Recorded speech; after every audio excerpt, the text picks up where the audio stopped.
नमस्कार, आप देख रहे हैं प्रदेश का नंबर 1 और सबसे भरोसेमंद news channel India news Haryana और आपके साथ मैं हूं आयुष सूर्यवंशी। आपका अपना news channel India news Haryana आज एक बार फिर लेकर आया है इंडिया न्यूज ओपीडी। जी हां, आपका अपना ओपीडी जहां आप घर पर बैठकर बेहतर इलाज पा सकते हैं। कोरोना से कैसे बचा जाए, अगर आपको भी कोई लक्षण है तो क्या सावधानी बरतें, पोस्ट कोविड के दौरान कैसे ध्यान रखें, इन्हीं सब सवालों के लिए आपके अपने चैनल ने इस खास मुहिम की शुरुआत की है। अगले 1 घंटे डॉक्टर्स का एक बड़ा पैनल हमारे साथ रहेगा और आप भी कोरोना महामारी से जुड़ी जानकारी हासिल कर सकते हैं। अगले 1 घंटे तक आप हमारे फोन नंबर 01161362137 पर फोन करके सीधे डॉक्टर से बात कर सकते हैं। कार्यक्रम की शुरुआत करें इससे पहले हम आपसे एक बार फिर से निवेदन करते हैं कि आप लोग सोशल मीडिया पर वायरल हो रहे वीडियोज और लेखों पर जरा भी भरोसा ना करें, ये आपके लिए जानलेवा साबित हो सकते हैं। कुछ लोग आपके मन में डर पैदा करना चाहते हैं, इसलिए आप केवल डॉक्टर्स की सलाह पर ही दवाई लें। ओपीडी की शुरुआत करें उससे पहले प्रदेश का ताजा हाल आपको बताते हैं। प्रदेश में लगातार कोविड के नए केसेस का आंकड़ा घट रहा है और बुधवार को कोरोना के 528 नए केस सामने आए, जबकि 940 लोग रिकवर हुए हैं। हरियाणा में रिकवरी रेट करीब 98% तक पहुंच चुका है। हरियाणा में संक्रमण दर भी 9% से नीचे गिर चुका है। प्रदेश में अब एक्टिव केस करीब 7000 बचे हैं। अब तक करीब 62 लाख लोगों का टीकाकरण किया जा चुका है और छूट के साथ हरियाणा में 14 जून तक लॉकडाउन रहेगा। होटल, रेस्टोरेंट, मॉल खोलने की इजाजत दी गई है। 50% कैपेसिटी के साथ मॉल खोलने की छूट है। सुबह 9 बजे से शाम 6 बजे तक दुकानें खोलने का वक्त रखा गया है। शॉपिंग मॉल सुबह 10 बजे से 8 बजे तक खुल रहे हैं। मंदिर में एक बार में 21 लोगों को ही इजाजत है। शादी और अंतिम संस्कार में 21 लोगों को परमिशन दी जा रही है। 21 लोगों को इजाजत दी गई है। तो बुधवार को कोरोना के 528 नए केस रिपोर्ट किए गए, जबकि 940 लोग कोविड से रिकवर भी हुए हैं। रिकवरी रेट हरियाणा में 98% तक पहुंच चुका है, जबकि पॉजिटिविटी रेट यानी कि संक्रमण दर जो है वो 9% से कम हो चुका है।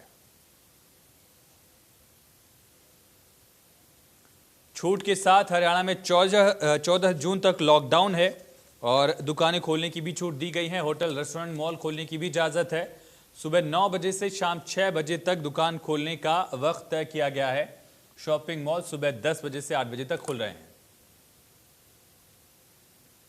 Doctor Damanjit Kaur physician, doctor Pankaj Anand senior medicine आज हमारे साथ ओपीडी में जुड़ रहे हैं। आप दोनों डॉक्टर्स का बहुत स्वागत है। डॉक्टर पंकज, सबसे पहले हम आपसे ही समझना चाहेंगे कि दर्शकों को आप बताएं कि फिलहाल जब अनलॉक की स्थिति है, लगातार अब पाबंदियों को धीरे धीरे कम किया जा रहा है। लोगों की सहूलियत और आर्थिक गतिविधियों को शुरू करने के लिए लगातार अलग अलग सरकारों की तरफ से रियायतें दी जा रही हैं, छूट दी जा रही हैं। तो ऐसे में किन खास बातों का ख्याल रखना होगा? देखिए, एक पहले तो इंडिया टीवी का धन्यवाद मुझे बुलाने के लिए। एक बात जो बार बार हम टीवी पे, फोन पे सुनते हैं, ये बीमारी कम हुई है, गई नहीं है। ये कोरोना वायरस जैसे कि स्वाइन फ्लू वायरस था, हमारे बीच है और रहेगा। अब ये हम पे निर्भर करता है कि हम इसको इतना विध्वंसक रूप लेने दें या नहीं। तो लॉकडाउन हो रहा है, लॉकडाउन एक आवश्यकता है, उसके बिना हमारा वाणिज्य इफेक्ट होता है, उसके बिना हमारा जीवन इफेक्ट होता है। लेकिन इसका मतलब ये नहीं मान लें हम लोग कि ये वायरस चला गया है। ये वायरस हमारे बीच ही है। अब भी भले ही पहले से बहुत कम, लेकिन अब भी एडमिशन आ रहे हैं, सीरियस पेशेंट्स भी आ रहे हैं, अनफॉर्चुनेटली पेशेंट्स की डेथ भी हो रही है। तो ध्यान यही रखना है, 3 प्रिंसिपल्स हैं। मास्क लगाना है, दूरी रखनी है, हाथ धोना है, वो शुरू से हैं और अब भी हैं। लेकिन एक जो बात आप भी बार बार हाईलाइट कर रहे हैं, हम सब भी कर रहे हैं, अब हमारे पास अनलाइक द प्रीवियस वेव्स अब एक हथियार है जिससे हम actually we can make a difference, और वो हथियार है वैक्सीन का। येन प्रकारेण जैसे भी आपको वैक्सीन मिले, जो भी वैक्सीन मिले, प्लीज तुरंत लगा लीजिए। ये ही वो एक तरीका है जिससे आप इस खतरनाक रोग से बच सकते हैं और समाज इस रोग से बच सकता है, देश इस रोग से बच सकता है। बिल्कुल। डॉक्टर कौर, आपसे ये समझना चाहेंगे कि अगर मजबूरी है, बाहर निकलना ही है, ऑफिस के लिए काम पर जाना ही है, व्यापार के लिए जाना ही है, तो फिर किन खास बातों का ख्याल रखना होगा, खास करके उन लोगों के लिए जो क्लोज स्पेस में है, जहां वेंटिलेशन का ऑप्शन नहीं है, उन लोगों को क्या करना होगा ताकि इन्फेक्शन से बच सके, संक्रमण से बच सके? जी बिल्कुल, जैसे अब चूंकि लॉकडाउन और कोविड हमारे देश में आए हुए ऑलमोस्ट 1.5 साल हो गया है और जो लोग बिल्कुल हैंड टू माउथ है, जिनको बिना बाहर निकाले बिना नहीं गुजारा हो सकता है, उन्हें बाहर निकलना ही पड़ेगा, लेकिन हमें सावधानी बरतनी है, अलग अलग लेवल पे है। सबसे पहले अपना खाने पीने का ध्यान रखें, भोजन अच्छा रखें, न्यूट्रिशियस डाइट रखें, सफाई का ध्यान रखें, जितना हो सके हाथ साफ रखें, मास्क के बिना बिल्कुल बाहर नहीं जाएं, जहां तक हो सके 2 गज की दूरी बनाए रखें। अगर जैसे आपने कहा, अगर क्लोज स्पेस में जाना पड़ रहा है, जहाँ वेंटिलेशन नहीं, वहां जाना मजबूरी है, लेकिन मास्क बिल्कुल उस जगह पे नहीं उतारे, मास्क पहने रखें, हाथ बार बार धोएं, सफाई का ध्यान रखें। सबसे जरूरी वैक्सीनेट खुद को जरूर कराएं। वैक्सीनेशन ही ऐसी चीज है जो कि प्रूवन भी हुई है। जो भी लोग वैक्सीनेटेड थे, अगर उन्हें कोविड हुआ भी है तो सिवियर कोविड नहीं हुआ। ज्यादातर लोग आईसीयू में जाने से बचे हैं जो वैक्सीनेटेड थे, अगर उन्हें इन्फेक्शन हुआ भी है तो। बिल्कुल। तो लगातार हम नंबर्स भी फ्लैश कर रहे हैं, आप इन नंबर्स पर कॉल करके डॉक्टर कौर से, डॉक्टर पंकज से अपनी कोई सलाह ले सकते हैं। कोई डाउट आपके मन में है, चाहे वैक्सीन को लेकर हो, कोरोना को लेकर हो, अगर आप कोरोना से पीड़ित हैं या आपका कोई जानने वाला शख्स अभी इन्फेक्ट है, उसके बारे में अगर आपको कोई सलाह लेना हो, पोस्ट कोविड समस्याओं से जुड़ी बातें भी आप पूछ सकते हैं। एक दर्शक हमारे साथ जुड़ रहे हैं। सर, अपना नाम बताइए और सवाल पूछिए। सर, आप आवाज सुन पा रहे हैं हमारी? हेलो। हाँ सर, सवाल पूछिए, नाम बताइए, अपना सवाल पूछिए। हेलो। हाँ नवीन जी, आपकी आवाज आ रही है, सर सवाल पूछिए। टीवी का वॉल्यूम कम कर दीजिए, फोन से ही सवाल पूछिए, फोन से ही हमें सुनिए। हाँ हाँ जी सर, मैं ये पूछना चाहता हूँ। हाँ, मेरी आवाज आ रही है सर? नमस्कार सर। हाँ नवीन जी, आपकी आवाज आ रही है, पूछिए सर।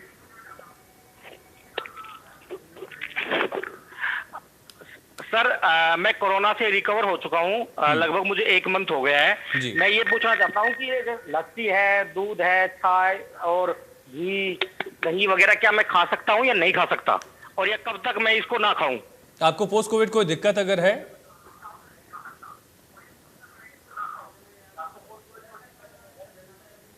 चलिए ठीक है। नहीं सर, अब मैं वैसे तो बिल्कुल ठीक हूँ। ठीक है, डॉक्टर पंकज। देखिए, अगर आपको कोई खांसी या सांस में लेने में दिक्कत नहीं है तो आप निश्चिंत होकर दूध, दही आदि का सेवन कर सकते हैं, नॉर्मल जीवन जी सकते हैं, इनसे आपको कोई खतरा नहीं है। बिल्कुल, तो नवीन जी आप बिल्कुल दूध दही का सेवन करिए, कोई दिक्कत नहीं इसमें, डॉक्टर पंकज का ये कहना है। डॉक्टर पंकज, इसके अलावा ये समझना चाहेंगे कि फिलहाल जो लोग इन्फेक्ट हो रहे हैं इस समय भी कोविड की इंटेंसिटी उतनी नहीं दिख रही है, शायद लगातार जो केसेस कम हो रहे हैं उसका भी एक फ़ायदा दिखा है कि लोगों में संक्रमण की जो दर थी वो लगातार गिरी है, लेकिन इसके बावजूद जो लोग फिलहाल इन्फेक्ट हो रहे हैं उनको किन बातों का ख्याल रखना है और साथ साथ डाइट को लेकर क्या चीज़ें अपनानी है? देखिए, जैसा कि सर्वविदित है, लगभग 85% लोगों को बहुत सीवियर सिम्टम्स नहीं होते, या तो होते ही नहीं है सिम्टम, या माइल्ड सिम्टम्स होते हैं। तो सबसे पहला प्रिंसिपल है, अगर आप पॉजिटिव आते हैं तो अपने आप को अपने परिवार और समाज से अलग कर लें, यानी क्वारंटाइन हो जाएं, पहली चीज। अब आप जब होम क्वारंटाइन में हैं तो अगर आपको हल्का फुल्का बुखार है या कोई गले में तकलीफ है तो सिम्टोमेटिक ट्रीटमेंट लें, बेहतर होगा डॉक्टर की राय लेके लें। खूब पानी पिएं, रेस्ट करें, हल्का व्यायाम कर सकते हैं, अपना ऑक्सीजन सैचुरेशन और टेम्परेचर लगातार मापते रहें। ये तो लगभग 85% लोगों में है। लेकिन अगर भगवान ना करे कि आपको कोई ऐसे सिम्टम्स आ रहे हैं जैसे कि बहुत ज़्यादा बुखार आ रहा है, या आपका ऑक्सीजन सैचुरेशन 94% से नीचे जा रहा है, या आपको बहुत सांस में दिक्कत आ रही है, छाती भारी हो रही है, तो ऐसी कंडीशन में तुरंत डॉक्टर को दिखाएं या हॉस्पिटल जाएं और एडमिट हो जाएं। फॉर्चुनेटली जो आज के 15 दिन 20 दिन पहले वाली स्थिति थी वो स्थिति नहीं है। हमारे पास अभी पेशेंट लोड इतना नहीं है कि किसी को अस्पताल में भर्ती करने में दिक्कत आए या इलाज करने में दिक्कत आए। सारे साधन, सारी दवाइयाँ उपलब्ध हैं, तो इसमें शर्माएं नहीं, वेट ना करें। बहुत सारे लोगों में देखता हूँ वो कोविड का या तो टेस्ट ही नहीं कराते डर के मारे, या थोड़ा बहुत होता है तो उसको टालते रहते हैं। ये टालने की वजह से बहुत ये बीमारी बढ़ जाती है और उसके बाद फिर हमारे लिए इलाज करना बहुत मुश्किल है। देखिए, कोविड के सिम्टम आने के 7 से 10 दिन पहले वो होते हैं जब हम सबसे ज़्यादा हमारे पास साधन है इलाज के। अगर 2 वीक निकल गए तो फिर अधिकतर दवाइयाँ काम नहीं करती, इसलिए समय रहते वो लें। जहाँ तक डाइट का सवाल है, घर का बना बैलेंस न्यूट्रिशन लेना है। कोई बहुत एक्स्ट्रा ऑर्डिनरी ऐसी डाइट नहीं है कि उससे आप पहलवान हो जाएंगे या बच जाएंगे। जो घर का बना खाना है, बहुत ज्यादा सुपाच्य हो, जो आसानी से पच जाए, बहुत ज्यादा तला भुना ना हो, वो भोजन लें। बिल्कुल। एक दर्शक भिवानी से महेश हमारे साथ जुड़ चुके हैं। महेश जी, स्वागत है आपका इंडिया न्यूज ओपीडी में। सर सवाल पूछिए। नमस्कार सर। हाँ नमस्कार। सर ऐसा है कि 1 महीने पहले मेरे को कोविड होया था, वो ठीक भी हो गया।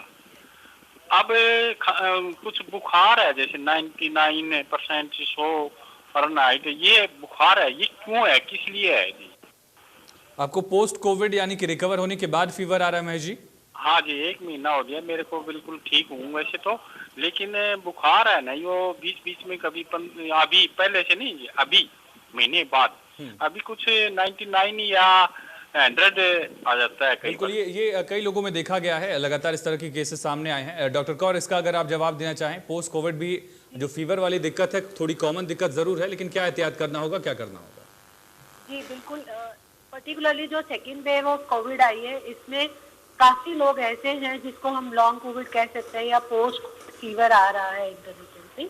तो ऐसे में हमें पैरासीटामोल लेना है, रेस्ट रखना है, जितना हो सके अपना पीने लिक्विड इंटेक अच्छा रखना है, अपनी डाइट अच्छी रखनी है, लिक्विड इंटेक अच्छा रखना है, रेस्ट करना है, बॉडी की जितनी क्षमता हो उतना ही हम काम करें, बॉडी को ज्यादा एक्सर्ट नहीं करें।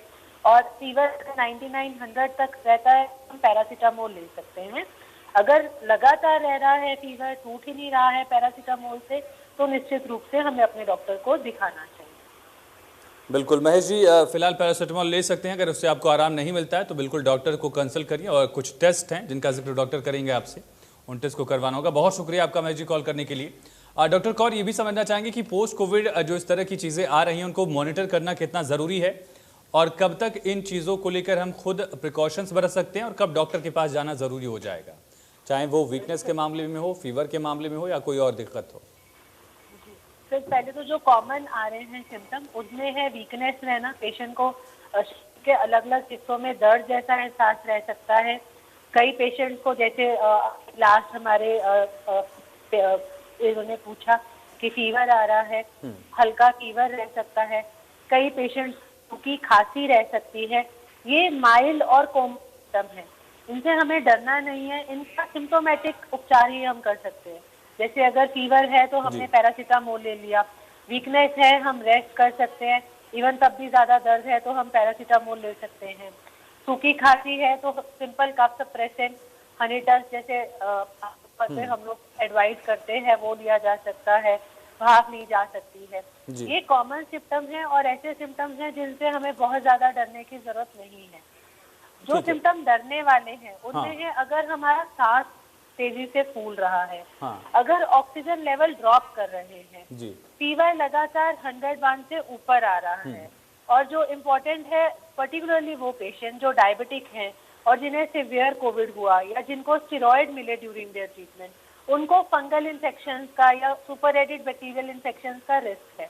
तो अगर उनको चेहरे पे सूजन आ रही है, नाक से कोई नया डिस्चार्ज आ रहा है, बदबूदार डिस्चार्ज आ रहा है, ऊपर के हिस्से के दांतों में दर्द हो रही है, चेहरे पे दर्द हो रही है, एक तरफ चेहरे पे सूजन है, एक तरफ का सर दर्द बहुत ज्यादा है, तो डॉक्टर को मिलने में देरी नहीं होनी चाहिए। बिल्कुल, खुद इलाज करने की कोशिश से बेहतर होगा कि डॉक्टर से मिले। एक और दर्शक रेणु जी हमारे साथ जुड़ चुकी हैं हिसार से। रेणु जी, बहुत स्वागत है। मैम, सवाल पूछिए अपना।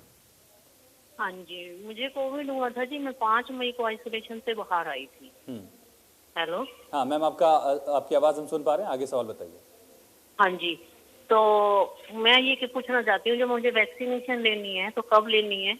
और दूसरी बात, मुझे ना डिक्लोफिनेक साल्ट सूट नहीं करता है, वो ब्रांड डिक्लोफिनेक और सेप्टॉन, तो मैं वैक्सीनेशन ले सकती हूँ क्या नहीं ले सकती? मैम, फिलहाल तो सरकार ने जो गाइडलाइन जारी की है वैक्सीन को लेकर कि वैक्सीन 3 महीने तक आप 3 महीने बाद ले सकती हैं, एक बार रिकवरी के बाद। बाकी और जानकारी आपको डॉक्टर पंकज वैक्सीन के बारे में भी दे सकते हैं, और जिस दवाई से संबंधित सवाल आपने पूछा उस पर भी डॉक्टर पंकज बताएंगे आपको। सही कह रहे हैं। भारत सरकार की लेटेस्ट गाइडलाइन के अनुसार आपको कोविड होने के 3 महीने बाद वैक्सीन लेना चाहिए। पहली चीज। डाइक्लोफेनेक और पैरासीटामोल से अगर आपको एलर्जी है तो तो मत लीजिए। ऐसी और बहुत सारी दवाइयां हैं जो आपको लाभ दे सकती हैं, इनके बिना भी आपको काम कर सकता है। तो इसमें कोई घबराने वाली बात नहीं है। जैसे दवाई है, हमारे पास बहुत सारी ऐसी औषधियां हैं जो सिम्टोमेटिक रिलीफ दे सकती हैं, जी वो आप ले सकते हैं। बिल्कुल रेणु जी, 5 मई से 3 महीने बाद आप वैक्सीन ले सकती हैं। और जो दवाइयों का जिक्र किया गया है, दवाइयों को लेकर भी उसके ऑप्शंस उपलब्ध हैं, डॉक्टर पंकज ने उनका जिक्र किया है। लेकिन इसके अलावा डॉक्टर पंकज, वैक्सीन को लेकर अभी भी लोगों में भ्रम है। 25 करोड़ से ज़्यादा की आबादी वैक्सीनेट हो चुकी है, ये अपने आप में एक कामयाबी वाला पहलू ज़रूर है, लेकिन इसके बावजूद लोगों के जहन से वो डर नहीं गया है, वो भ्रम नहीं गया है, चाहे वो सोशल मीडिया के जरिए लोगों के जहन में बातें डालने की कोशिश की जा रही हो, या फिर आपस में भी लोगों के मन में कई बार मिसकम्युनिकेशन या गलत इन्फॉर्मेशन की वजह से इस तरह का भ्रम पैदा हो रहा है। इसको कैसे दूर किया जाए डॉक्टर पंकज? देखिए, हम सबको ये समझना पड़ेगा कि वैक्सीन कोई दुनिया में पहली बार नहीं है। बहुत सारी ऐसी बीमारियां हैं जो धरती के पटल से खत्म कर दी गई हैं। हमारे सब बच्चों को हम टीका लगवाते हैं, बुखार आता है, ठीक हो जाते हैं। तो ये कोई न्यारी कोई एक ऐसी वैक्सीन नहीं। आप देखेंगे कोवैक्सीन है, वो तो जिस टेक्नोलॉजी पे है, वो टेक्नोलॉजी पे तो पता नहीं कितनी वैक्सीन, मीजल्स की बहुत सारी वैक्सीन लग चुकी है। जैसा आपने कहा 25 करोड़ से ज्यादा लोगों को वैक्सीन लग चुकी है। इनमें से कोई अगर ये बता दे कि एक भी वैक्सीन से हुई है, ऐसा कहीं नहीं है। और 25 करोड़ तो हमारे देश में है, पूरी दुनिया में तो कितने 100 करोड़ से ऊपर वैक्सीन। बिल्कुल। और ऐसा कुछ नहीं है। इसके बदले अगर आप देखेंगे कि जो पहली वेव आई थी कोविड की, उसमें कितने लोग सीरियस हुए थे, और जब दूसरी वेव आई उसमें वैक्सीनेटेड लोग, मैंने करीब अपने अंदर 400 साढ़े 400 मरीज भर्ती करके किया, उनमें एक भी मरीज ऐसा नहीं था जिसने दोनों वैक्सीन लिए हो और पूरा कोर्स पूरा किया हो। तो हाथ कंगन को आरती का क्या आप देखिए कितने लोग बचे हैं। तो डर का तो साहब कोई दुनिया में इलाज नहीं है, मिथ्या धारणाओं का इलाज नहीं है। जैसा आपने शुरू में कहा, ये व्हाट्सएप यूनिवर्सिटी पे मत जाइए, सोशल मीडिया यूनिवर्सिटी पे मत जाइए। हार्ड फैक्ट देखिए, आपके देश का प्रधानमंत्री वैक्सीन लगा रहा है, हर डॉक्टर वैक्सीन लगा रहा है, हर प्रबुद्ध जन वैक्सीन लगा रहा है। कोई अब जानबूझ के, हम मूर्ख नहीं है कि हम रिस्क लेंगे, हमने सबने वैक्सीन लगाई है। तो आम जनता को भरोसा करना चाहिए, और हमारे लिए मत भरोसा कीजिए, अपने लिए भरोसा कीजिए, अपने परिवार के लिए। जब आप वैक्सीन लगाते हैं तो आप सिर्फ अपने आप को नहीं बचा रहे हैं, आप पूरे परिवार को बचाते हैं, क्योंकि आप ट्रांसमिट नहीं करते हैं डिजीज। तो ये जब तक हम नहीं समझेंगे तब तक हम अपने आप को खतरे में डालेंगे और तीसरी वेव का रास्ता प्रशस्त करेंगे। एक और दर्शक कुरुक्षेत्र से राजपाल जी हमारे साथ जुड़ चुके हैं। राजपाल जी, बहुत स्वागत है। सर, सवाल पूछिए। सर, मैंने जो 16 अप्रैल को पहली डोज ली थी जी, कुरुक्षेत्र से मैं राजपाल बोल रहा जी। मैंने पहली डोज 16 अप्रैल को ली थी। हाँ जी, हाँ जी। और मैं हार्ट का मरीज भी हूँ और मेरा वो शुगर भी है जी। तो मैं दूसरी डोज कब लूँ जी? डॉक्टर कौर, अगर आप इसका जवाब देना चाहें। सर, पहले ये पूछना होगा कि सा वैक्सीन लगवाया था, कोविशील्ड या कोवैक्सीन? हाँ राजपाल जी, अगर आप ये बताएं कि कोविशील्ड का टीका लगा है आपको या कोवैक्सीन लगा है, क्योंकि दोनों में टाइम लिमिट जो है अलग अलग है। कोविशील्ड के लिए 12 हफ्ते की गाइडलाइन जारी की गई है और कोवैक्सीन के लिए लगभग 4 से 6 हफ्ते की है। 16 अप्रैल को उसका वैक्सीन का टीका लगवाया था जी। राजपाल जी, आपको एक पर्चा मिला होगा या फिर आपके फोन पे एक मैसेज आया होगा, उसमें वैक्सीन का नाम लिखा होगा। उसमें 2 नाम हो सकते हैं, या तो कोविशील्ड लिखा होगा या फिर कोवैक्सीन होगा। अगर आपके पास वो पर्चा है तो उसको देख के बताइए, और अगर नहीं है तो सुन लीजिए। अगर उसमें कोविशील्ड है तो फिर आपको करीब 12 हफ्ते बाद जाना होगा, जब आपको पहली डोज लगी थी। और अगर कोवैक्सीन है तो आप 4 से 6 हफ्ते के बीच जा सकते हैं। उसकी अवेलेबिलिटी पर, यानी कि उपलब्धता पर भी निर्भर करता है। डॉक्टर कौर, अगर यही गाइडलाइन है? बिल्कुल बिल्कुल हाँ। बिल्कुल।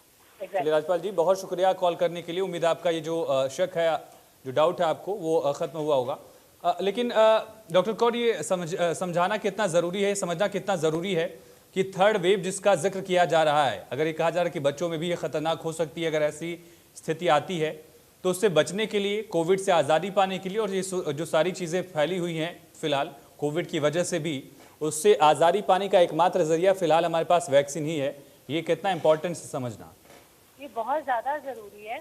खासतौर पे हमें अपने बच्चों के लिए इस समय बचाव का यही तरीका है, क्योंकि अभी बच्चों के वैक्सीनेशन का ट्रायल चल रहा है। हम बच्चों को वैक्सीनेट नहीं कर सकते, तो बच्चों को हम कैसे बचा सकते हैं? जितने भी उनके आसपास के लोग हैं वो सब वैक्सीनेटेड हैं।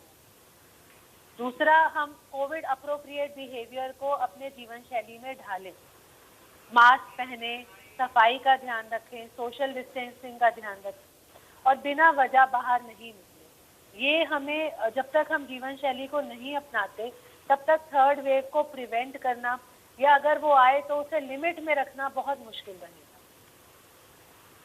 बिल्कुल, थर्ड वेव से पहले जरूरी है कि वैक्सीन को लेकर आप लोग उत्सुकता दिखाएं, जनता उत्सुकता दिखाए। एक और दर्शक हमारे साथ जुड़ रहे हैं। सर, अपना नाम बताइए और सवाल पूछिए। हेलो। हाँ, सवाल पूछिए। हाँ जी, नमस्कार सर। सर, हाँ। मैंने ना ये पूछना था कि मेरी ना लो सिम्टम्स आए थे मुझे कोरोना के जी। तो मतलब वो था आई थिंक 21 मई को जी। तो मई के एंड तक ना मेरी नेगेटिव रिपोर्ट आ गई थी 28 को 28 मई को, ठीक है सर, अप्रैल को, सॉरी जी जी। तो सर मैं ये क्वेश्चन पुट करना चाह रही थी कि मैं अब अगर कोवैक्सीन लगवाना चाहूँ तो मैं कब तक लगवा सकती हूँ सर? परमप्रीत जी, देखिए, अगर पॉजिटिव रिपोर्ट नहीं आई थी तो फिर आपको नेगेटिव मानकर ही चलना होगा। बाकी आपको डॉक्टर पंकज जवाब देंगे। डॉक्टर पंकज, तो उसके बाद मैंने 1 वीक बाद अपना टेस्ट करवाया था, फिर मेरी नेगेटिव आ गई थी रिपोर्ट। आपकी पहली रिपोर्ट पॉजिटिव आई थी? हाँ जी, पहले रिपोर्ट ठीक है, ठीक है, ठीक है। डॉक्टर पंकज, आप अगर जवाब देना चाहें। देखिए, इसका सीधा सा जवाब है, पहले बताइए आपके सिम्टम्स जिस दिन आए थे हेलो परमप्रीत जी, सिम्टम्स कब आए थे? डॉक्टर पंकज जी सवाल पूछ रहे हैं आपसे। लक्षण कब पता चले? सिम्टम्स आए थे 21 को, मेरी अप्रैल को मेरी पॉजिटिव आई थी ना रिपोर्ट, उससे पहले मुझे सिम्टम्स थे थोड़े से ना, जैसे स्मेल वगैरह चली गई थी, टेस्ट चला गया था। फिर जब मैंने 28 को अपने टेस्ट करवाया फिर मेरी नेगेटिव आ गई थी रिपोर्ट, क्योंकि मेरे लो सिम्टम्स आए थे इसमें ना। ठीक है। तो आप ऐसा मान लीजिए कि आपके पॉजिटिव सिम्टम आने के 3 महीने बाद आप वैक्सीनेट कर सकते हैं। परमप्रीत जी, 3 महीने जो भारत सरकार की गाइडलाइन है उसके मुताबिक आप 3 महीने उस रिकवरी के बाद से आप वैक्सीन लगवा सकती हैं। बहुत शुक्रिया परमप्रीत जी कॉल करने के लिए। डॉक्टर पंकज, वैक्सीन को लेकर लगातार जागरूकता की कोशिशें की जा रही हैं और बेहतर पहलू ये है कि अब लोग आगे आ रहे हैं, लेकिन कोविड की सेकेंड वेव का जो असर था वो ग्रामीण इलाकों में भी बहुत ज़्यादा दिखा। कोविड फर्स्ट वेव की तुलना में अगर कहा जाए तो कोविड थर्ड वेव की अगर बात की जा रही है तो ग्रामीण आबादी को भी वैक्सीनेट करने की जो ज़रूरत है वो कितनी ज़्यादा अहम है और इसके लिए किस तरह से और ज़्यादा प्रयास किए जा सकते हैं? क्या जो नेज़ल वैक्सीन का जिक्र मिल रहा है ये और ज़्यादा जो शक है सुबह इन चीज़ों को ख़त्म करने में मददगार साबित होगी? देखिए, जो मेजर प्रॉब्लम ग्रामीण इलाकों में है वो प्रॉब्लम है जागरूकता की कमी जी। हमारे ग्रामीण भाइयों का इतना कनेक्टिविटी नहीं है, वो लोग ज़्यादा गियर पे या एक दूसरे के कहे पे ज़्यादा जाते हैं। वहाँ कई बार बहुत आसानी से गलत धारणाएं पहुँच जाती हैं। जैसा हम देख रहे हैं बहुत सारे ग्रामीण इलाकों में वैक्सीनेट करने के लिए लोग जाते हैं और लोग भाग जाते हैं। तो सबसे इम्पोर्टेंट है कि ग्रामीण स्तर पे वहाँ के लोकल वर्कर्स के द्वारा, वो अध्यापक हो सकते हैं, वो आंगनवाड़ी कार्यकर्ता हो सकते हैं, लोकल नेता, सरपंच, उनके द्वारा हम लोगों तक ये जागरूकता पहुंचाएं, उनको बताएं कि ये सेफ है, उनकी अपनी भाषा में, अपने माध्यमों में। जैसे हम ये हमारे लिए नया नहीं है, हम पोलियो टीकाकरण के दौरान हम सक्सेसफुली कर चुके हैं, हमारे पास इंफ्रास्ट्रक्चर है जी। तो वो एक बहुत बहुत महत्वपूर्ण कदम होगा ग्रामीणों तक जागरूकता पहुंचाएं। एक बार अगर उनमें पहुंच गई तो देन इट बिकम्स इजी, फिर तो वो चलती जाती है। एक दर्शक संतोष हमारे साथ जुड़ चुके हैं फरीदाबाद से। संतोष जी, स्वागत है आपका इंडिया न्यूज ओपीडी में। सर, सवाल पूछिए। धन्यवाद जी, धन्यवाद। हाँ। मेरा प्रश्न ये है कि मेरे बेटे ने पहली जो डोज है वो कोवैक्सीन की ली है और अभी इसकी अवेलेबिलिटी में प्रॉब्लम आ रही है, तो क्या वो कोविशील्ड लगवा सकते हैं या हमें इंतजार करनी चाहिए? नहीं संतोष जी, इंतजार करना होगा। भारत सरकार की तरफ से अब तक इस पर कोई गाइडलाइन जारी नहीं की गई है। कॉकटेल वैक्सीनेशन से कहते हैं कि आपने पहली डोज किसी और वैक्सीन की ली हो, दूसरी अलग ली हो। हालांकि इस पर भारत सरकार की तरफ से अप्रूवल नहीं है, तो अभी आप वेट कर सकती हैं उपलब्धता के लिए। और कोवैक्सीन का जो प्रोडक्शन है वो बढ़ रहा है, तो उम्मीद है कि आने वाले दिनों में इसकी जो उपलब्धता है आपके यहाँ हो जाएगी। बाकी डॉक्टर कौर, अगर आप इसका जवाब देना चाहें और सटीक सही। नहीं, बिल्कुल सही, हमें कोवैक्सीन का ही वेट करना है। हम इंटर नहीं कर सकते हैं, ऐसी कोई गाइडलाइन नहीं है कि अगर अवेलेबिलिटी नहीं है तो हम कोविशील्ड पे शिफ्ट करें। अवेलेबिलिटी उम्मीद करते हैं जल्दी हो जाएगी, जैसे आपने कहा प्रोडक्शन तेजी से बढ़ रहा है, तो उम्मीद करते हैं और आपको वैक्सीन का ही वेट करें। बिल्कुल संतोष जी, कोवैक्सीन के लिए वेट कर लीजिए। कुछ दिन में मुमकिन है कि कोवैक्सीन के डोजेज और ज़्यादा उपलब्ध हो रहे हैं धीरे धीरे करके, और खास करके जो सेकेंड डोज वाले लोग हैं उनको इसमें प्राथमिकता भी दी जा रही, तो ये दिक्कत बहुत ज़्यादा दिन तक नहीं टिकने वाली है। प्रोडक्शन भी बढ़ रहा है तो ख़त्म हो जाएगी ये दिक्कत, और जल्द से जल्द सेकेंड डोज मिल जाएगी। कोवैक्सीन ही लीजिए, ये सलाह है डॉक्टर्स की। डॉक्टर कौर, इसके अलावा जो गर्भवती महिलाएं हैं, जो लोग इम्यूनिटी से जूझ रहे हैं, ऐसी कोई बीमारी से जूझ रहे हैं, ऑर्गन ट्रांसप्लांट जिन्होंने करवाया है, उन लोगों को भी वैक्सीन लेनी है, ये कितना इम्पोर्टेंट है, और उनको अपना ख्याल इस मुश्किल वक्त में कैसे रखना होगा? जी, गर्भवती महिलाओं को हम वैक्सीनेट नहीं कर सकते हैं, उनके लिए अभी वैक्सीनेशन अप्रूव नहीं हुआ है जी। लेकिन लैक्टेटिंग मदर्स के लिए हो गया, जो माएँ बच्चों को दूध पिला रही हैं, जिनके बच्चे अभी छोटे हैं, उनके लिए अभी गाइडलाइन आई है, उनको बल्कि प्रायोरिटी पे वैक्सीनेट किया जा रहा है नेक्स्ट फेज को कंसिडर करते हुए। जो पेशेंट के ऑर्गन ट्रांसप्लांट हो चुके हैं, वो काफी पेशेंट ऐसे होते हैं ऑलरेडी इम्यूनोसप्रेसेंट ड्रग्स पे होते हैं, बिल्कुल उनको वैक्सीनेट कर सकते हैं। ऐसा हो सकता है कि कुछ समय के लिए उनकी जो डोजेज है उनको मॉडिफाई करना पड़े। सेकंड, क्योंकि जो उनकी ड्रग्स होती हैं वो इम्यून सिस्टम को सप्रेस करती हैं, तो ये और जो वैक्सीन है वो इम्यून सिस्टम को बढ़ावा देता है।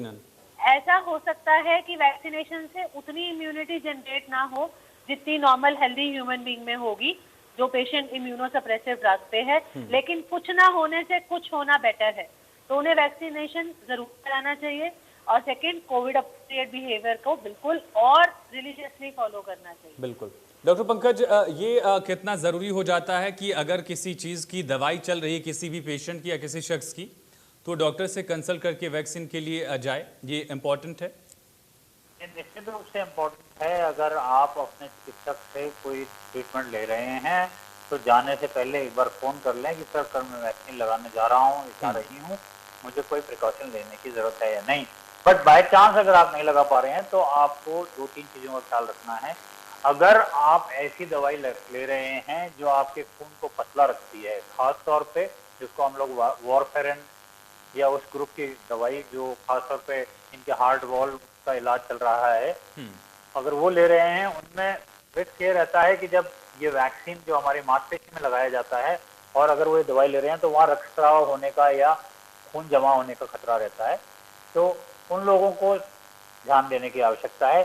दूसरा मैं पॉइंट ये कहूँगा कि आपको डायबिटीज या ब्लड प्रेशर या हार्ट या किडनी किसी भी वजह से, जैसा मैम ने कहा, इन लोगों को तो एक्चुअली वैक्सीन की जरूरत ज्यादा है क्योंकि उनको ज्यादा सीरियस कोविड हो सकता है। तो आप जब ये दवाई ले रहे हैं तो वो दवाई लेके जाएं, वैक्सीन लगाने जाएं। अगर आप सुबह आपकी डोज है डायबिटीज की तो प्रॉपर खाना खा के डायबिटीज की दवाई लेके तो ही वैक्सीन लगाएं। देखिए, इस वैक्सीन को लेके बहुत ज्यादा भ्रांतियां और भ्रम और डर बैठ गया है। इतनी खतरनाक डरावनी चीज ये है नहीं। आप बच्चे का वैक्सीन लगाने जाते हैं तो नहीं डरते, आप लगवा के आते हैं टीका और बुखार आता है। सर, बाकी इंजेक्शंस भी अगर लगवा के आए, टेटनस की डोज आप लेते हैं या फिर जो रेबीज का इंजेक्शन है वो लगाने पे भी थोड़े बहुत साइड इफेक्ट दिखते ही हैं। शायद समझने में कहीं चूक हो रही है लोगों से, और बेहतर है ये समझना होगा कि 25 करोड़ तक की आबादी ऐसी है जो वैक्सीन लगवा चुकी है, उन्हें कोई दिक्कत नहीं हुई। तो समझिए कि हर 5वें शख्स ने देश में वैक्सीन लगभग लगवा ली है। ये समझकर आप वैक्सीन लगवाने कम से कम जाएं। बिल्कुल। डॉक्टर कौर, एक और कॉमन दिक्कत जो आ रही है कि ब्लड प्रेशर अगर बहुत ज़्यादा कम है या बहुत ज़्यादा हो रहा है किसी पेशेंट का या किसी शख्स का, तो उसको वैक्सीन फिलहाल के लिए नहीं लगाई जाती है। और ऐसे कुछ केसेस सामने आ रहे हैं जो ब्लड प्रेशर की वजह से जूझ रहे हैं, और वहाँ पर ऑन स्पॉट पहुँचने के बाद एंग्जाइटी या किसी और कारण से भी ब्लड प्रेशर जो बढ़ता है उस वजह से उनको वैक्सीन नहीं लग पा रही है। तो इसके लिए कोई उपाय है, कोई इलाज है, या फिर वैक्सीन नहीं लगवानी ही होगी? सही सर, यही है कि हमें ब्लड प्रेशर को कंट्रोल में रखना इम्पोर्टेंट है। वैक्सीनेशन भी इम्पोर्टेंट है, लेकिन हमें कारण समझना होगा कि बीपी बहुत हाई क्यों है या बीपी बहुत लो क्यों है जी। और जो भी हमें कारण मिलता है उसका इलाज करना होगा। बीपी लो होने के कॉमन कारण हो सकता है पेशेंट खाना नहीं खा रहा है, बहुत वॉमिटिंग्स आ रही हैं, तो अकॉर्डिंगली उसके अप्रोप्रिएट ट्रीटमेंट दिया जाए। बीपी सेटल है, वैक्सीन लिया जाए। अगर किसी का बीपी हाई सिर्फ एंजाइटी की वजह से है तो हम आधा घंटा उसे रेस्ट कराएं, उससे बात करके तो वो सेटल हो जाएगा, वैक्सीन सकते हैं। लेकिन अगर बीपी लगातार हाई है तो हमें उसे मैनेज करके एंटी हाइपरटेंसिव ड्रग के जो भी उसका रीजन है, बीपी को कंट्रोल करके उसका वैक्सीनेशन देना चाहिए। ये कुछ ऐसा नहीं है कि जो हमेशा रहेगा। बीपी कम बीपी हाई दोनों मैनेजेबल चीजें हैं और with in few days manage हो जाते हैं।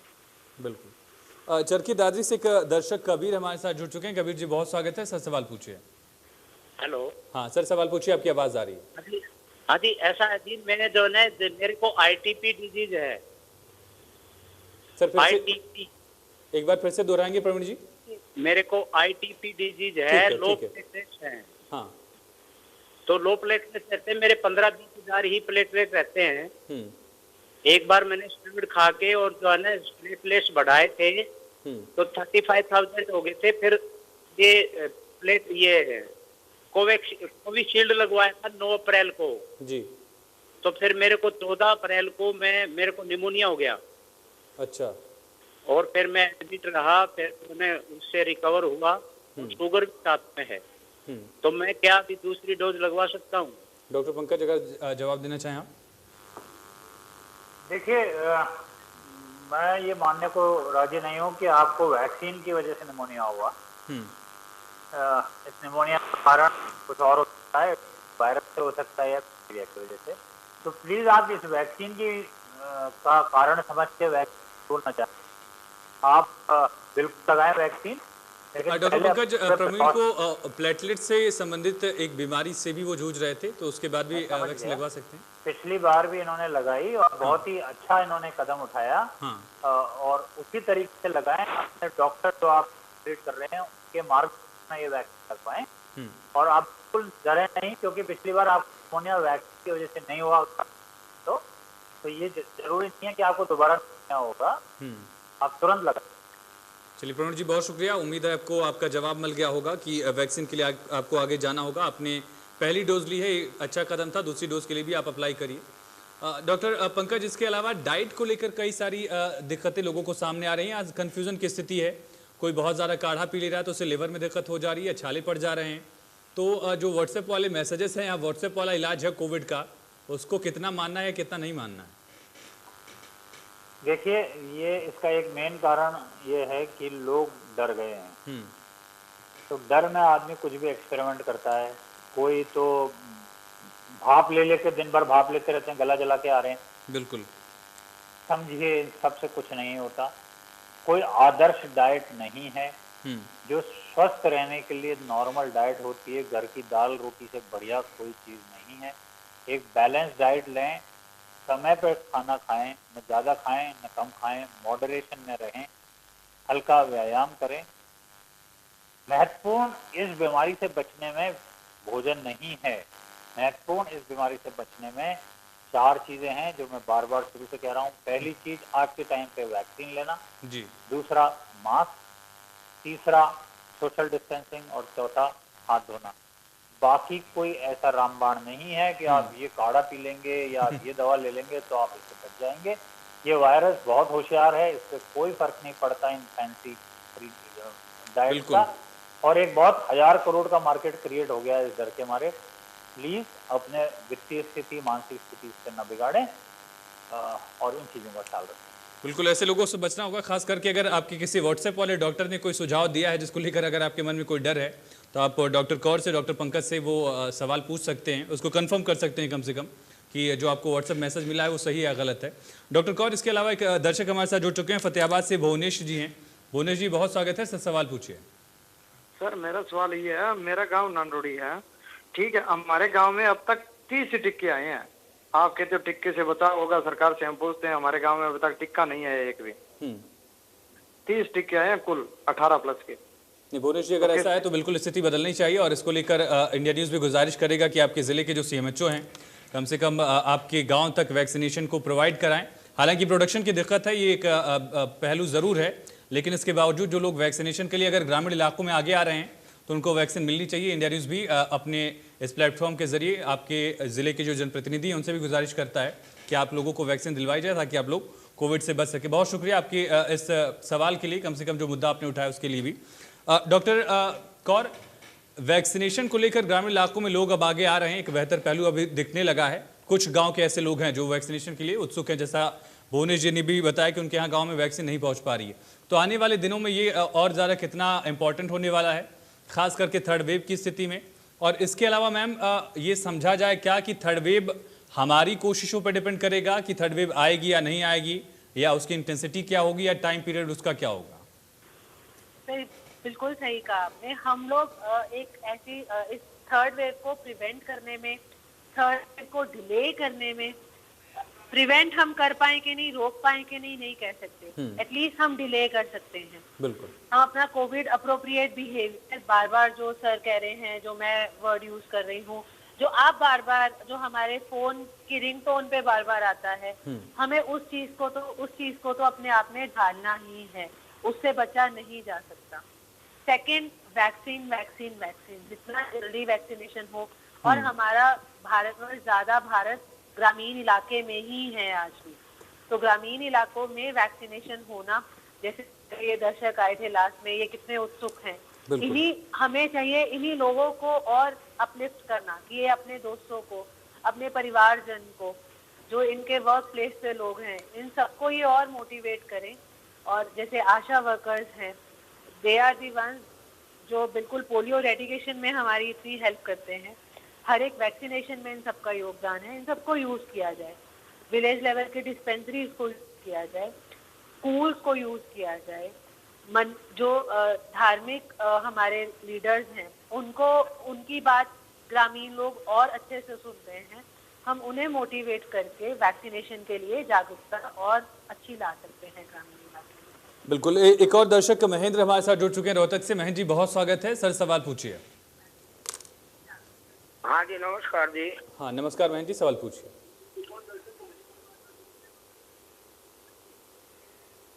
सर जी मेरे, हाँ महेंद्र जी, हाँ मैं कैंसर का रोगी हूँ जी।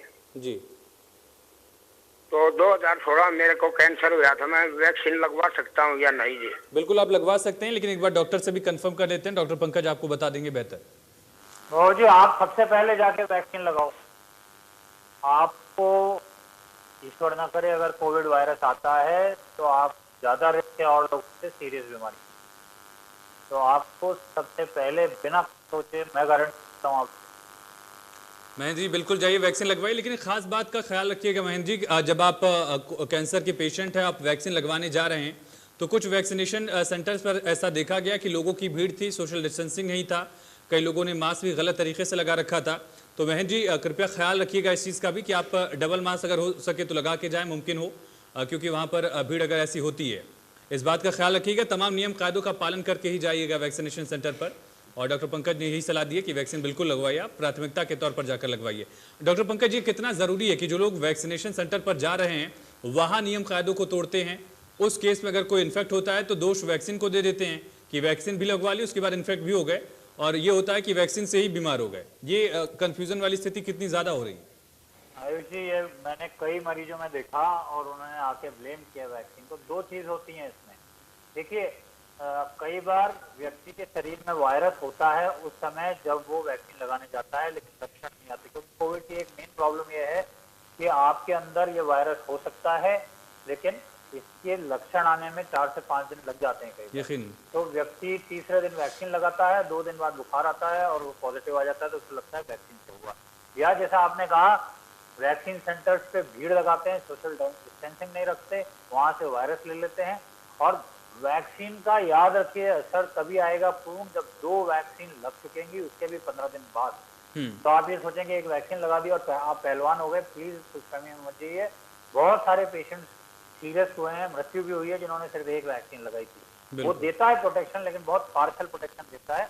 तो इन जगहों पे जब आप जाएं तो सोशल डिस्टेंसिंग मेंटेन कीजिए, मास्क अपना लगा के रखिए। अगर किसी ने मास्क नाक के नीचे लगा रखा है या नहीं लगा रखा, तो आपकी ये जिम्मेदारी है कि उस आदमी को आप ताकीद करें कि आप मास्क सही तरीके से। बिल्कुल। एक दर्शक हिसार से हमारे साथ रामनाथ जी जुड़ चुके हैं। रामनाथ जी बहुत स्वागत है इंडिया न्यूज ओपीडी में आपका। सर सवाल पूछिए। हाँ जी, मुझे एलर्जी है जी दवाइयों से जी। हाँ रामनाथ जी। जी सर टीवी का वॉल्यूम कम कर दीजिए। रामनाथ जी टीवी का वॉल्यूम कम करिए, हमें फोन से ही सुनिए। आपने फोन से सवाल पूछा है, फोन से ही सुन लीजिए फिलहाल के लिए। हमें पूछिए सवाल।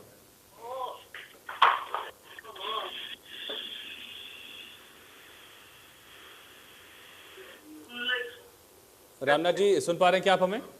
हाँ जी। हाँ रामनाथ जी सवाल एक बार दोहराइए प्लीज। मुझे पैरासीटामोल, मुझे दवाइयों से एलर्जी हो जाती है, मुंह में छाले हो जाते हैं। अच्छा, हाँ। तो आपको ये जानना है कि वैक्सीन लगवा सकते हैं या नहीं लगवा सकते हैं? ठीक है, डॉक्टर कौर। जी बिल्कुल वैक्सीन लगवा सकते हैं। पैरासीटामोल से एलर्जी होना वैक्सीनेशन के लिए कोई कॉन्ट्राइंडिकेशन नहीं है। ये कर सकते हैं कि इन्हें जिन भी दवाइयों से एलर्जी है वो लिख के जहाँ वैक्सीनेशन सेंटर पे जाएं, वहाँ अपने डॉक्टर को और जो स्टाफ इन्हें वैक्सीनेट कर रहा है इसके बारे में इन्फॉर्म कर दें कि बाय चांस अगर इन्हें एनाफाइलेक्टिक या कोई भी रिएक्शन है वो लोग सजग और अप्रोप्रिएटली इन्हें मैनेज करें। रामनाथ जी, पहले तो आप वैक्सीन लगवा सकते हैं, इसके बावजूद अगर मन में कोई शक सुबह है तो उन दवाइयों को लिख कर ले जाएगा वैक्सीनेशन सेंटर पर, जो वहाँ पर काउंसलिंग के लिए भी लोग मौजूद होंगे, उनसे आप सलाह और ले सकते हैं। हालांकि आप वैक्सीन लगवा सकते हैं। डॉक्टर कौर, इसके अलावा वैक्सीन लगवाने के बाद जो हल्का फुल्का बुखार या इस तरह की कोई बहुत कम केसेस ऐसे आ रहे हैं लेकिन हल्का फुल्का जो बुखार रह भी रहा है, तो उसके लिए क्या दवाइयाँ ले सकते हैं या फिर बचना है थोड़ी दिन के लिए? जी 99-100 तक फीवर है तो कुछ करने की जरूरत नहीं है, लेकिन काफी लोग इंक्लूडिंग हम लोग को जैसे जब वैक्सीन लगा तो 101-102 तक भी बुखार गया तो पैरासीटामोल की गोली सफिशिएंट रहती है। जरूरत पड़ने पे हम 4 से 6 घंटे के बाद उसे रिपीट कर सकते हैं। सेकेंड, जैसे अभी बात हो रही थी वैक्सीनेशन सेंटर पे बचने की कि वहां से हम वैक्सीन ना लाएं। मैंने यहाँ अपने शहर में देखा है कि एक संस्था जब वैक्सीन लगा रही है तो उन्होंने ड्राइव इन वैक्सीनेशन का करके वो किया है।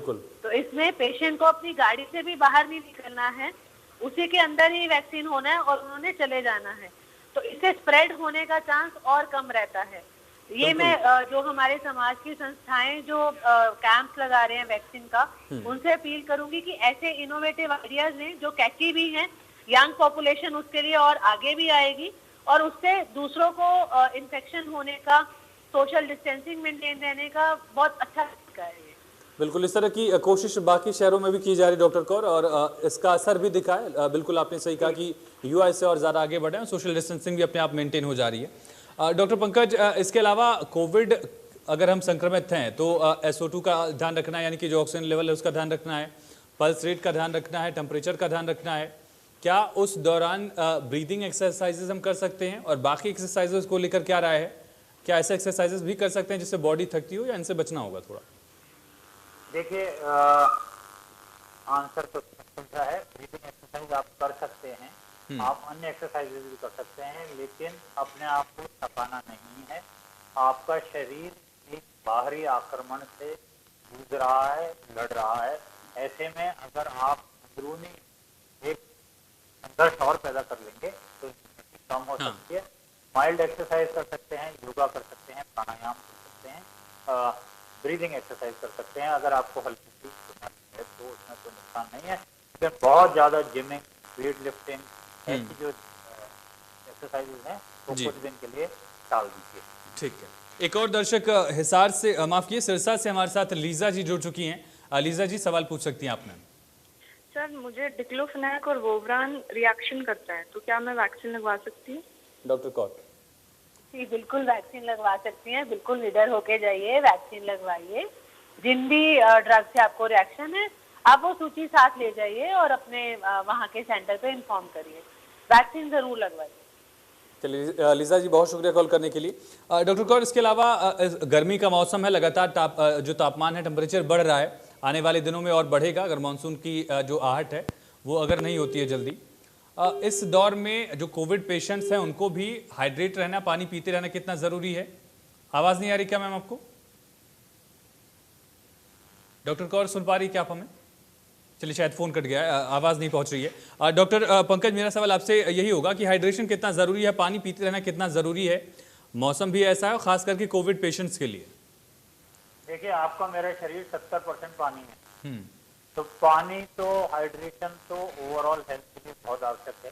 खासतौर पे कोविड पेशेंट की इम्यूनिटी बनाए रखने के लिए पानी या हाइड्रेशन आई थिंक सबसे इम्पोर्टेंट चीज़ है। तो अगर आप कोविड संक्रमित हैं तो अपने शरीर में पानी की कमी नहीं आने दें, जितना हो सके थोड़ा थोड़ा करके पानी पीते रहें, ये अति आवश्यक है। डॉक्टर पंकज, इसके अलावा जो नए वेरिएंट्स है, खास करके अल्फा से म्यूटेटेड वर्जन जो डेल्टा म्यूटेंट था, इसका असर बहुत ज़्यादा हद तक बाकी ऑर्गन्स पर भी दिखा है। तो ये चीज़ें कैसे मॉनिटर होंगी, कैसे पता चलेगा कि किस ऑर्गन को इसने कितना डैमेज किया है पोस्ट कोविड या कोविड के दौरान? देखिए, वर्जन कोई भी हो, अल्फा हो, बीटा हो, गामा हो, डेल्टा हो, इम्पोर्टेंट है सिवेरिटी ऑफ डिजीज। जैसा आप देखेंगे कि पहली जो वेव थी उसमें इतने सीरियस पेशेंट्स नहीं थे, इतनी ज्यादा मृत्यु नहीं हुई थी जितनी इस वाली में हुई है। तो मोस्ट प्रोबेबली वेरिएंट की वजह से है, डेल्टा वेरिएंट। न सिर्फ फेफड़ों पे असर डाला है, ब्रेन पे असर डाला है, बहुत सारे पेशेंट्स को हार्ट अटैक आए हैं, सडन डेथ हुई है, गुर्दा खराब होने की संभावना ज्यादा हुई है। इसीलिए हम बार बार कह रहे हैं कि वैक्सीन लगाइए ताकि नए वेरिएंट्स, देखिए ये वेरिएंट कोई अपने आप हवा में पैदा नहीं होता है, म्यूटेशन हवा में नहीं होता है, ये म्यूटेशन होता है किसी व्यक्ति के शरीर में प्रवेश होने के बाद। तो वायरस को नए नए शरीर चाहिए, जिंदा शरीर, ताकि ये बढ़ता रहे और इसमें म्यूटेशन होता रहे। अभी ईश्वर ने हमें वैक्सीन रूपी ढाल दी है, ईश्वर ना करे कोई ऐसा वेरिएंट आ जाए जिसमें ये वैक्सीन काम नहीं करे तो सोचिए क्या होगा। इसलिए जल्दी से जल्दी हो सके, अब मैं जानता हूँ वैक्सीन की उपलब्धता एक अभी चैलेंज है, लेकिन जैसे ही वैक्सीन मिलने लगे वैक्सीन लीजिए, ताकि अगर हम 70-80% लोग अगर वैक्सीनेट हो जाएंगे तो फिर इस चांसेस नए म्यूटेशन आने की चांस कम हो जाएंगे और इस महामारी से हमें निजात मिल पाएगी। यही एक तरीका है और कोई तरीका ही नहीं है इससे बचने। बिल्कुल डॉक्टर कौर, जो फंगल के केसेस आ रहे हैं, अलग अलग तरह के फंगस हैं, black fungus, white fungus, cream fungus के केसेस भी सामने आए हैं, इस पर भी बात करेंगे। गुरुग्राम से एक दर्शक सत्यवान जी हमारे साथ जुड़ चुके हैं। सत्यवान जी, बहुत स्वागत है सर, सवाल पूछिए। हाँ डॉक्टर साहब नमस्कार। जी सत्यवान जी, सवाल पूछिए। हाँ डॉक्टर साहब नमस्कार। हाँ ठीक है सत्यवान जी, नमस्कार। डॉक्टर साहब की तरफ से मैं बोल देता हूँ आपको, आप सवाल पूछिए। अच्छा। हाँ डॉक्टर साहब, मैंने 21 अप्रैल को कोविशील्ड का इंजेक्शन लगवाया, पहले डोज लगवाई थी। ठीक है जी। और उसके पहले सुबह लगवाई थी और शाम को मेरे को बुखार हो गया था और 14 दिन तक मेरे को लगातार बुखार रहा, बुखार जुकाम, और कुछ हद तक मेरे को स्मेल भी नहीं आ रही थी।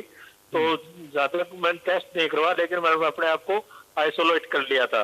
ठीक है। और घर पे ही रह के, और जो ये दवाइयाँ हैं, ये पैरासीटामोल वगैरह, ये मैंने ली और 14 दिन के बाद मैं ठीक हो गया था और अब बिल्कुल स्वस्थ हूँ। तो मैं अब दूसरी डोज कब लगवा सकता हूँ? सत्यवान जी, आपने टेस्ट कराया था क्या? टेस्ट नहीं करवाया मैंने, टेस्ट ये करवाया था विडाल का, और ये क्या बोलते हैं इसको, टाइफाइड का करवाया था। टाइफाइड का माइल्ड, उन्होंने बताया था माइल्ड इन्फेक्शन है। ठीक है डॉक्टर कौर, अगर जवाब देना चाहें। पहले तो सत्यवान जी आपसे भी गुजारिश है और कि आपके जो अपने लोग हैं या फिर आसपास के जो दोस्त हैं, टेस्ट करवाने से चूकिए मत और खुद इलाज मत करिए। लेकिन इसके बावजूद जो आपने सवाल पूछा है हमें, डॉक्टर कौर। जी बिल्कुल सर, बहुत अच्छा रहता अगर आप उस टाइम टेस्ट ही कराते, क्योंकि अब एक कंफ्यूजन का स्टेट है कि क्या आपको कोविड हुआ था कि नहीं हुआ था। अगर कोविड होता है तो हम सेकेंड डोज भी 3 मंथ्स के बाद ही देते हैं, और कोविशील्ड वैसे ही 3 मंथ्स के बाद आपको सेकेंड डोज लगनी है, तो आपको सेकेंड डोज 3 मंथ्स पे लेनी है। बिल्कुल सत्यवान जी, बेहतर यह है कि कोविशील्ड का ही डोज आपने लगाया था, उसकी गाइडलाइन और जो पॉजिटिव केसेस की गाइडलाइन है बराबर लगभग है। तो आप अपने टाइम पीरियड पे जो अगली डेट आपको मिली थी या जब मिलती है उस अकॉर्डिंग आप अपनी वैक्सीन लगवा सकते हैं। डॉक्टर पंकज जी, ये कितना घातक हो रहा है? आप लोगों ने भी इलाज किया लोगों का, कई सारे केसेस आपने जिक्र किया कि अगर ऐसे घर बैठे लोग खुद का इलाज करने लगते हैं, टेस्टिंग कराने नहीं जाते हैं, या जो व्हाट्सएप के जरिए कोविड किट आ रही है दवाओं की, उससे अगर इलाज कर लिया है खुद का, ये कितना घातक हुआ अब तक हुआ और आगे भी कितना घातक हो सकता है? देखिए, मेरे पास कई गंभीर मरीज आए हैं जो हल्के हल्के बुखार को लेके घर पे बैठे थे। जैसा इन सज्जन ने किया, एक छोटा सा टेस्ट करा लिया, या अधिकतर ने टेस्ट भी नहीं कराया, पैरासीटामोल खा ली। नहीं, मैं पसीने में नहा लिया था, बारिश में नहा लिया था, या मैंने ठंडी आइसक्रीम खा ली थी इसलिए गला खराब हो गया। और इस सच्चाई से आंख मूंदे बैठे रहे और 20 दिन बाद या 15-16 दिन बाद वो एकदम सीरियस हुए, सांस में दिक्कत आई, ऑक्सीजन सैचुरेशन गिरा और तुरंत अस्पताल भागे। लेकिन तब तक वो समय चला गया था जब तक हम मेडिकल फ्रेटर्निटी उनकी कुछ मदद कर पाते। तो मेरी करबद्ध प्रार्थना है कि ऐसी स्थिति में कृपया करके जैसे ही सिम्टम आए तो चिकित्सक को दिखाएं, नहीं दिखा सकते तो अपना टेस्ट कराएं, ताकि जो इनिशियल स्टेज है उसी पे आपका निदान करके आपका उपचार किया जा सके और ये मामला गंभीर होने से बचा जा सके। 3 मिनट हमारे पास आखिर के बच्चे हैं डॉक्टर कौर, डॉक्टर पंकज, इसलिए हम चाहेंगे कि आप लोगों को जागरूक करिए और जो अपना अनुभव रहा है उसको लेकर आप बताएं कि किन चीज़ों को नहीं करना है। खासतौर पर जब कोविड के केसेस कम होते हैं तो लोगों में एक ये भ्रांति हो जाती है कि शायद अब कोविड का असर उतना नहीं रह गया, वायरस कमज़ोर हो गया है। इस दौर में भी कितनी सावधानियां बरतनी होगी डॉक्टर कौर? जी, ये आपने बहुत अच्छा पॉइंट किया कि वायरस वीक नहीं हुआ है और वायरस कहीं गया भी नहीं है। वायरस में उतनी ही क्षमता है, वो अभी भी हम उतनी ही सीरियस इन्फेक्शन दे सकता है। हमें खुद को बचा के रखना है, ये नहीं सोचना कि अभी वायरस नहीं आएगा। इस दौरान भी पेशेंट संक्रमित होते हैं, no doubt number of cases हो सकता है कम हो, लेकिन आप अपने परिवार में एक ही हैं। अगर आप इन्फेक्टेड हैं तो आपका परिवार इन्फेक्टेड है, तो अपना बचाव रखिए नंबर 1। फिर कोविड अप्रोप्रिएट बिहेवियर जरूर करिए, वैक्सीन जरूर लगवाइए, इसमें बिल्कुल कोई शक नहीं है जी। तीसरा, अगर फीवर है, कोई भी ऐसे सिम्टम है, प्लीज खुद अपना इलाज ऐसे मत करिए, प्लीज डॉक्टर के संपर्क में आइए, टेस्ट जरूर कराइए। और ये बात बिल्कुल मैं भी सर से बिल्कुल सहमत हूँ। चलिए, बहुत शुक्रिया डॉक्टर कौर आपका, डॉक्टर पंकज आपका इस ओपीडी में जुड़ने के लिए। तमाम जो शक सुबह थी, डाउट्स को दूर करने के लिए इंडिया न्यूज़ भी आपसे गुजारिश करता है, पहले जाके खुद को वैक्सीनेट करिए, मास्क लगाना सीख लीजिए। खास करके उस वक्त में जब अनलॉक की स्थिति है, लोग बाहर निकलना मजबूरी है, तो ऐसे वक्त में ज़रूरी है कि आप वैक्सीन लगवाइए और तमाम कोविड प्रोटोकॉल्स का ख्याल रखिए। तो फिलहाल ओपीडी में इतना ही, लेकिन खबरें लगातार जारी हैं, बने रहिए।